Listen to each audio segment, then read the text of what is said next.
આણંદ શહેરના ગણેશ ચોકડી તેમજ ભાલેજ ઓવરબ્રિજ પરથી ટ્રાફિકનું ભારણ ઘટાડવાના હેતુથી સૌરાષ્ટ્ર ભાલ પંથકના વાહનોને સીધા બાયપાસ કરમસદ હોસ્પિટલ નજીક નીકળી જાય તે માટે બાયપાસ રોડ 31.33 કરોડના ખર્ચે મંજૂર કર્યો હતો, જેનું ખાતમુહૂર્ત થયા 2 વર્ષ થઈ ગયા, પરંતુ રોડ કામ પૂર્ણ ન થતા શહેરમાં ટ્રાફિક સમસ્યા માથાના દુખાવા સમાન બની ગઈ છે. હાલમાં લંબાવેલથી બાકરોલ શાલીગ્રામ સોસાયટીનો માર્ગ તૈયાર થઈ ગયો છે, પરંતુ રાવડાપુરાથી લાંભવેલ જતા આવેલ વચ્ચે 1 કિલોમીટર બંધ હાલતમાં ફેરવાઈ ગયો હતો. કેનાલ ડેટ જાહેર કરવાની કામગીરી ચાલી રહી હોવાથી કામ અટકી ગયું હોવાનું માર્ગ મકાન વિભાગના સૂત્રોએ જણાવ્યું હતું.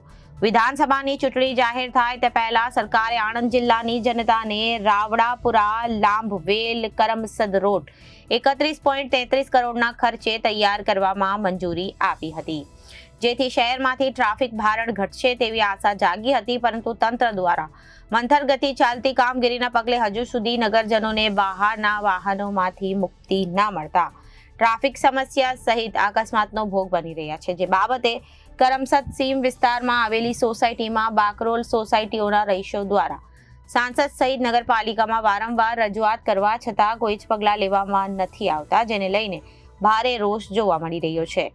રિપોર્ટર વિનીત ટાંક, જનાદેશ ન્યૂઝ, આણંદ.